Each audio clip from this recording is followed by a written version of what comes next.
નમસ્કાર BB news ગુજરાતમાં હું સુભાષ આપનું સ્વાગત કરું છું। અમદાવાદ શહેરના વસ્ત્રાલ વિસ્તારમાં અસામાજિક તત્વોના આતંકની બનેલી ઘટના બાદ સમગ્ર ગુજરાત પોલીસ એક્શન મોડમાં આવી છે અને ગુનેગારો સામે કાર્યવાહી કરવામાં આવી રહી છે। તેવામાં અમદાવાદ શહેર પોલીસ કમિશનર દ્વારા આ ઘટનાની ગંભીરતાને લઈને કડક કાર્યવાહી કરવામાં આવી રહી છે। શહેરના 28 જેટલા પીઆઈની બદલી કર્યા બાદ હવે અમદાવાદ શહેર પોલીસ કમિશનર દ્વારા ગુનેગારોને ડામવા માટે 12 વર્ષ પહેલા તેઓના દ્વારા અપનાવવામાં આવેલી યુક્તિ ફરીવાર શરૂ કરવામાં આવી રહી છે। અમદાવાદ શહેર પોલીસ કમિશનર GS મલિક 12 વર્ષ પહેલા શહેર ક્રાઇમ બ્રાન્ચના જોઈન્ટ પોલીસ કમિશનર હતા અને તે સમયે તેઓએ અમદાવાદ શહેરમાં અલગ અલગ ગુનેગારોને દર રવિવારે ક્રાઇમ બ્રાન્ચ ખાતે બોલાવી તેઓની ઓળખ પરેડ કરવાની કામગીરી હાથ ધરી હતી, જેના કારણે પોલીસને સતત જાણકારી રહેતી હતી કે કયો ગુનેગાર હાલ શું કરે છે અને તેણે ભૂતકાળના ગુના બાદ કોઈ નવો ગુનો આચર્યો છે કે કેમ।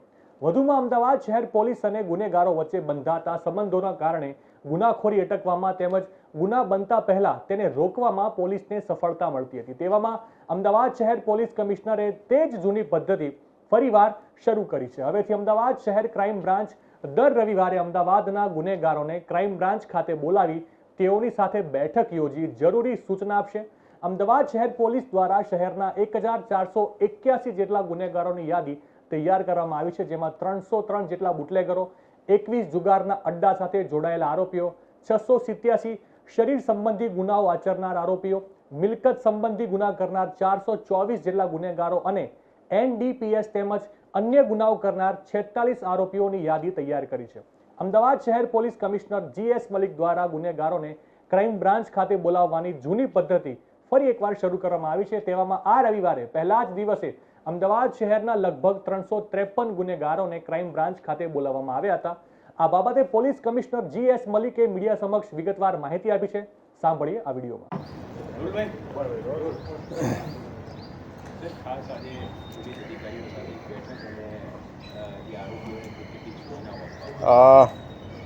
અત્યારે જે તમે જોતા હશો કે જે અસામાજિક તત્વોની આપણે જે સૂચિ બનાવી છે એમાં અમદાવાદ શહેરમાં કુલ 1481 લોકોની સૂચિ આપણે બનાવી છે, જેમાં બૂટલેગર છે 303, જુગારવાળા 21, શરીર સંબંધી 687, મિલકત સંબંધી 424 અને અન્ય બીજા 46, એમ કુલ 1481 લોકોની જે સૂચિ બનાવી છે। એમાં ઘણા બધા પાસામાં જઈ રહ્યા છે, ઘણા બધા ગડીપાર પણ થયા છે, ગુનામાં ઇન્વોલ્વ છે।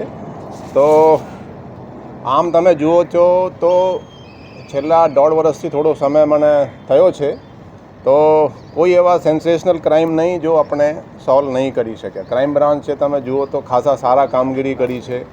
એક સેન્સેશનલ ક્રાઇમમાં ખાલી એક ખાડિયાની લૂંટ હું ગણું છું, જેમાં મને લાગે 50 તોલા સોના લૂંટીને ફાયરિંગ કરીને લઈ ગયા। એ સિવાય બીજો કોઈ મને ધ્યાનમાં નથી કે કોઈ સેન્સેશનલ જેવા કેસ આપણે સોલ્વ નહીં કર્યા છીએ। ક્રાઇમ બ્રાન્ચની કામગીરી ખૂબ જ પ્રશંસનીય રહી છે। CCTV બીજા રાજકોટમાં જુઓ તો અહીંયા હેક થયા, અહીંયા આપણે ત્યાં હેક થયા ને આપણે સોલ્વ કરી દીધા ઘણા બધા કેસો। પણ જે આપણા કોર પોલીસિંગ છે, કોર પોલીસિંગમાં દાખલા તરીકે હું જ્યારે અહીંયા DCP ક્રાઇમ હતા ત્યારે દર સન્ડે ગુનેગારોને બોલાવતા અહીંયા, દાખલા તરીકે ઘરફોડવાળાને ચોરી કરી હોય ને બોલાવે, વાહન ચોરોને બોલાવે કે 40-50 બોલાવે। એમાં બધા જે ક્રાઇમના બ્રાન્ચના હતા કોન્સ્ટેબલથી માંડીને ઇન્સ્પેક્ટર એ બધું જોઈ લે, શકલથી જોઈ લે, પૂછપરછ કરી લે। તો એ છેલ્લા 10-12 વર્ષથી આ બંધ થઈ ગયું। એટલે આ જે અમે જુઓ છો અત્યારે અમે જે એ રીતેના અહીંયા પણ સ્ક્વોડ જે હતા એ પણ 10-12 વર્ષ પહેલાં ગમે કોઈ કારણસર ઝોન વાઇઝ કરી દીધા। એટલે પહેલાં જ્યારે હું હતો ત્યારે ઘરફોડ ચોરીનો સ્ક્વોડ હશે, ચોરીનો સ્ક્વોડ, ચેન સ્નેચરની સ્ક્વોડ, એ જુદા જુદા ઓર્ગેનાઇઝ ગેંગનો સ્ક્વોડ। તો એની જગ્યાએ ગમે કોઈ કારણ આપ જોતા હશે, એવો નહીં કે ક્રાઇમ એટલે ઝોન વાઇઝ કરી દેતા, ઝોનવાળાના જ એ બધા કામ એ જ જુએ। તો એ નહીં કરતાં જે પહેલાં હતા એના ફોકસ હોય આખા, દાખલા તરીકે કોઈ ચોરી એવું નહીં કે એક ઝોનમાં ચોરી કરે તો બીજામાં નહીં કરે। એટલે એ રીતેના આપણે થોડું સ્ટ્રક્ચરલ ચેન્જીસ પણ ક્રાઇમ બ્રાન્ચમાં લાવ્યા છીએ। તો એ હેતુથી આપણે આજે ક્રાઇમ બ્રાન્ચમાં કુલ 353 ગુનેગારોને અહીંયા બોલાયા। એને આપણે થોડું પૂછપરછ કરી, થોડા આપણી પોલીસની ભાષામાં કીધું કે ભાઈ તમે થોડું ગુનાખોરી છોડી દેવાનું। અને આવી પ્રોસેસ હવે દર સન્ડે અહીંયા ગુનેગારોને બોલાવીને એટલે એક તો ઓળખાણ થાય અત્યારે શું છે ને, નવા જે પોલીસવાળા છે એને રોડ पे ચલતા જ ખબર આવી જાય કે આ ચેન સ્નેચર છે, અહીંયા કેમ ફરી રહ્યા છે, પૂછી લે ભાઈ તમે અહીંયા શું કરો છો. તો આવા સિસ્ટમ પહેલાં હતા. તો આપણે એને રિવાઈવ કરવા માટે એક આ આપણા એફર્ટ્સ છે.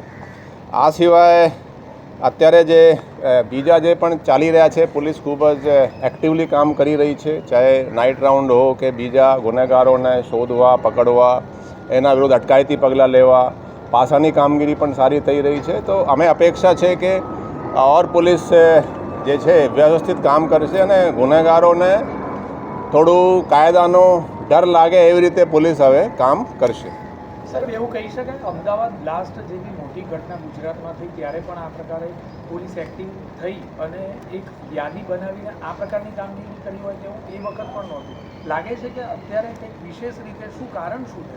નહીં, આજે મેં કીધું કે થોડું જે છે ને કામનો ભારણ પણ વધી ગયો, સોશિયલ મીડિયા આવી ગયા, ટેકનિકલ એનાલિસિસથી સીસીટીવીઓ પહેલાં જે બધું નહીં હતું એ નવા ચીજો આવી ગયા, તો કદાચ ફોકસ થોડું શિફ્ટ થઈ ગયું. પણ આ પણ એક ઇમ્પોર્ટન્ટ છે. જેસે પહેલાં એન્ટી વાયોલન્સ સ્ક્વોડ થતા હતા, એટલે કોઈ પણ લુખાગીરી કરે, 2-4 ગુનાઓ કરે તો એને અહીંયા બોલાવીને એને પૂછપરછ કરતા, ભાઈ તમે શા માટે આવું બધું કરી રહ્યા છો. તો ગુજરાતના ઇતિહાસમાં પ્રથમ વખત આ પ્રકારનું આયોજન કરીને પોલીસ કામગીરી કરતી હોય એવું કહી શકાય ખરું?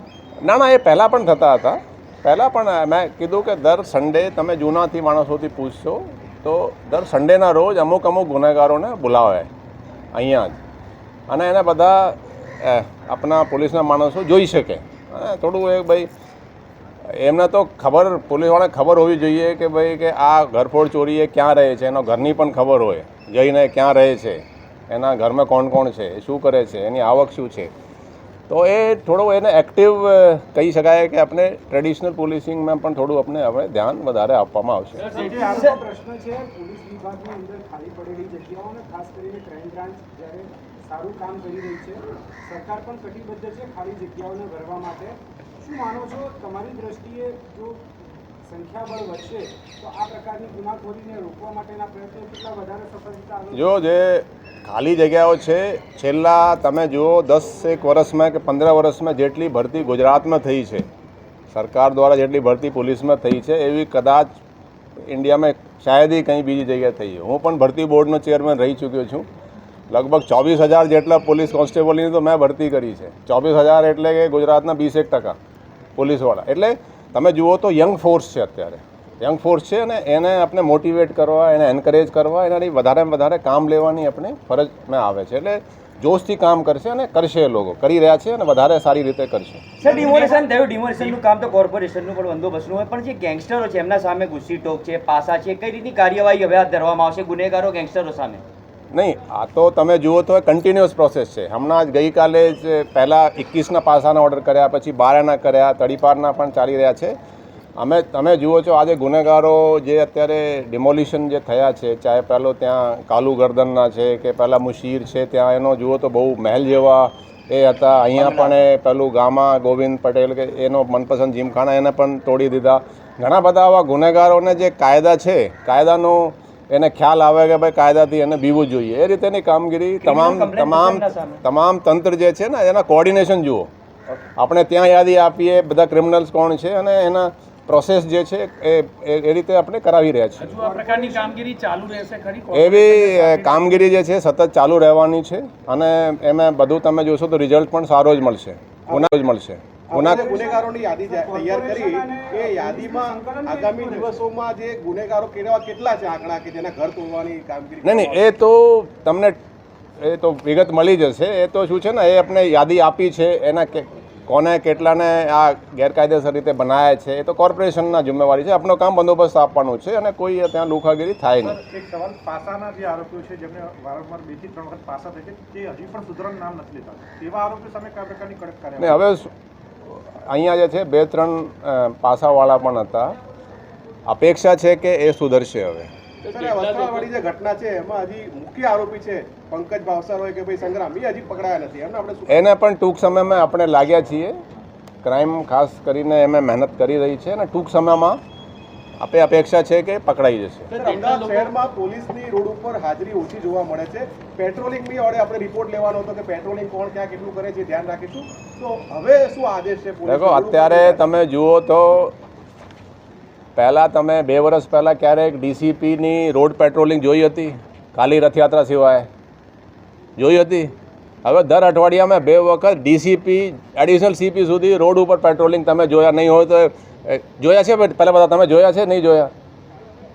રૂટીન પ્રોસેસ છે. પીઆઈ સુધી રોકડા, એસીપી અને ડીસીપી સુધી પણ રોડ ઉપર નીકળી રહ્યા છે. અને ગુનાખોરી આમ આંકડામાં હું બહુ નથી, તમે જુઓ તો ગુનાખોરીમાં જંગી ઘટાડો છે. 2024માં તમને મેં આંકડા આપ્યા, પણ આંકડામાં આપણે નહીં જઈએ તો આ કેવી રીતે ઘટે? એ કેમ કે આ ગુનેગારો જે એરિયામાં હોય એમાં જાય. ગુનેગારો ડીસીપી સુધી જઈ રહ્યા છે. તમે ઘણા બધા આ ફોટો પણ જોયા છે ને આખા તમે જુઓ તો એ નથી. આ અમુક ચીજો એવી પણ હોય, દાખલા તરીકે હમણાં જ એક પેટ્રોલ પંપ ઉપર એ પાટા મારતા હતા. હવે આમાં 3 ફ્રેન્ડ છે. 3 ફ્રેન્ડ પૈકી એક કોઈ 50 રૂપિયાની કંઈ રકઝક થઈ. હવે 2 લોકોએ જેના ઓળખીતા છે, ફ્રેન્ડ છે, એને પટ્ટા મારીને બધા મારવાર કરવા લાગ્યા. હવે એને બધું સોશિયલ મીડિયા પર કે ફરી લુખાગીરી શરૂ થઈ ગઈ. હા, આમે શું લુખાગીરી છે ભાઈ? આ 3 ફ્રેન્ડ છે, કોઈ આ ફર્સ્ટ ટાઈમ. પછી એમને પોલીસ કાર્યવાહી કરી, એફઆઈઆર નોંધી. કહેવાનો મતલબ આ છે કે સોશિયલ મીડિયા પણ થોડું આપણે એ છે ને તરત જ આપણે રેસ્પોન્સ પણ કરી રહ્યા છીએ. પહેલાં તમે જુઓ તો પહેલાં આપણે રેસ્પોન્સ નહીં કરતા હતા. હવે સોશિયલ મીડિયા પર પણ રેસ્પોન્સ કરીએ અને કાર્યવાહીમાં જુઓ તો દરેક જગ્યાએ સુધારા થઈ રહ્યા છે. સર, એ વચ્ચે રીલ્સ બનાવે છે અમુક લોકો ગેંગસ્ટરની, અને એના પર કઈ રીતે સાયબર ક્રાઇમની નજર રહેશે? દેખો, આમે કોઈ ગુનાહિત જણાશે તો પોલીસ કાર્યવાહી કરી રહી છે. કોઈ રીલ બનાવે, કોઈ કોઈ લાગે છે કે ટ્રાફિકના વાયોલેશન છે, એમાં જો ગુનાહિત દેખો પોલીસને કોગ્નિઝેબલ ગુનો નોંધવાની એક કાર્યવાહી કરી રહી છે અને કરશે. સર, તમે એવું કહો છો કે ગુના ઘટ્યા છે, પણ વાસ્તવિકતા એવી છે કે ફરિયાદ જ પોલીસ લેતી નથી. 10માંથી 9 ફરિયાદી પાછા ફરે છે. દેખો, એવા છે પ્રશાંતભાઈ, પોલીસ કમિશનર 12 થી 2ની વચ્ચે ઓફિસમાં બેસે છે અને બધા જ લોકો મળી શકે.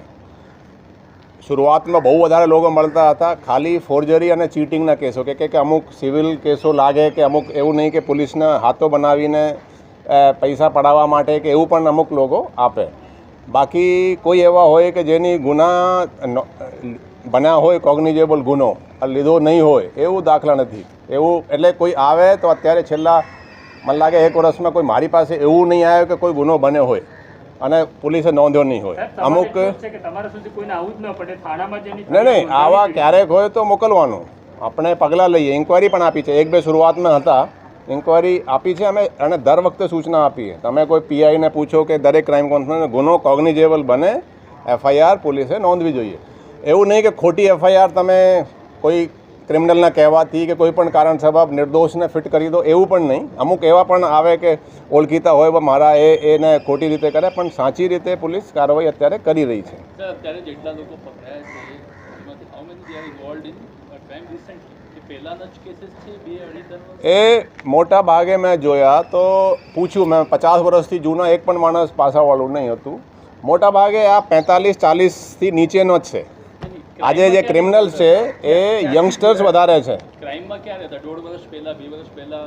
નહીં, એ તો કહી શકીએ કે જેને બધા 3 વખત પાસા થઈ છે, કદાચ 10 વર્ષ પહેલાં થઈ ગયો, 2 હમણાં થઈ ગયો. એટલે આ જે ક્રિમિનલ્સ છે મોટા ભાગે રિસેન્ટના જ ગણીએ આપણે, છેલ્લે 4 વર્ષના આપણે લીધા છે. કે અત્યારે ડીસીપી પેટ્રોલિંગ કરતા દેખાય છે, કાં તો ક્રાઇમના બેઝ ઉપર સ્પોટ્સ હતી, હવે ઝોન બેઝ ઉપર થઈ. તો do you C any labs in police? નહીં, એવું નથી. કદાચ એ લાગ્યો હશે કે ભાઈ આ ફોકસ ઝોન ઉપર કરીએ. એમાં એ નથી કે કંઈ મેં જ્યારે કીધું કે સેન્સેશનલ ક્રાઇમ કોઈ એવા છે તમને ખ્યાલ હોય કે 1.5 વર્ષમાં કે આપણે સોલ્વ નહીં કરી શક્યા. કોઈ પણ એવા હોય, કામગીરીમાં જુઓ તો ક્રાઇમે એવા કેસ સોલ્વ કર્યા છે જે કદાચ 20-25 વર્ષ પહેલાં સોલ્વ કરવાનું એટલું ઇઝી નહીં હતું. મોબાઈલ ટેકનોલોજી, સીસીટીવી આવી કામગીરી ખૂબ જ સારી છે. પણ થોડું જે આપણને લાગે છે, હું પણ ક્રાઇમ બ્રાન્ચમાં રહી ચૂક્યો છું, થોડા મારો પણ અનુભવથી લાગે કે આમાંથી ડિટેક્શન વધારે થાય, ઇમ્પ્રુવમેન્ટ થાય, પોલીસની કામગીરીમાં સુધારો થાય, એ મારી પણ જવાબદારી છે. સર, ડિટેક્શનની સાથે સાથે પ્રિવેન્શન પણ એટલું આવશ્યક છે. પ્રિવેન્શન ઓફ ક્રાઇમ માટે કયા પ્રકારના પગલાં લેવા? આજે પગલાં લઈ રહ્યા છીએ. ગુનેગારોને બોલાવીને પોલીસની ભાષામાં સમજાવી રહ્યા છીએ કે હવે તમે ગુના કરતા નહીં. એટલે આ એક જે આપણે કરી રહ્યા છીએ એ ગુનાને રોકવા, ઘટાડવાનો જ એક પ્રયત્ન છે. એટલે પ્રિવેન્શનની જ કામગીરી આપણે અત્યારે પ્રાયોરિટી ઉપર છે. હવે દાખલા તરીકે કાલુ ગરદનના એને મકાન તૂટ્યા, એને કંઈ તો બીક લાગે કે હવે તમે ગુના નહીં કરો, બરાબર છે. ચાહે આ મતલબ જીમખાનાવાળાનો તૂટ્યો, એટલે એને બીક લાગે કે હવે ગુનાખોરી કરવાની નહીં, કે મુશ્કેલ ગમે કોઈ માણસ હોય. એટલે આ કાયદાનો જેને બીક લાગે એ રીતેનું જ આપણે એફર્ટ્સ છે. સર, અમદાવાદ શહેર પોલીસ વતી ગુનેગારોને આપના વતી શું મેસેજ છે? જે લોકો નવા ગુનેગારો છે કે જૂના ગુનેગારો? દેખો, ગુનાખોરીને કરે તો એને પોલીસ કડક રીતે કાર્યવાહી કરશે અને ગુનાખોરી છોડી દે એના માટે પણ ફાયદેમંદ છે, એના પરિવાર માટે. બાકી પોલીસ કડકાઈથી कार्रवाई કરશે. ठीक है जी. नहीं, ये अभी मैंने बताया कि आज 353 को बुलाया है, बराबर. કન્ટિન્યુઅસ પ્રોસેસ है. આ દર સન્ડે હવે ક્રાઇમ બ્રાન્ચમાં ક્રિમિનલોને બોલાવવામાં આવશે, અમુક જैसे 30-40 તાકી લોકો જોઈ શકે. ક્રિમિનલ્સને લાગે કે તમે પણ ભાઈ જ્યારે ચેન્જ નેચર છે, ભાઈ 30-40 ચેન્જ. નવા સમાચાર નવી અપડેટ સાથે ફરી મળીશું. ત્યાં સુધી મને રજા આપશો. નમસ્કાર.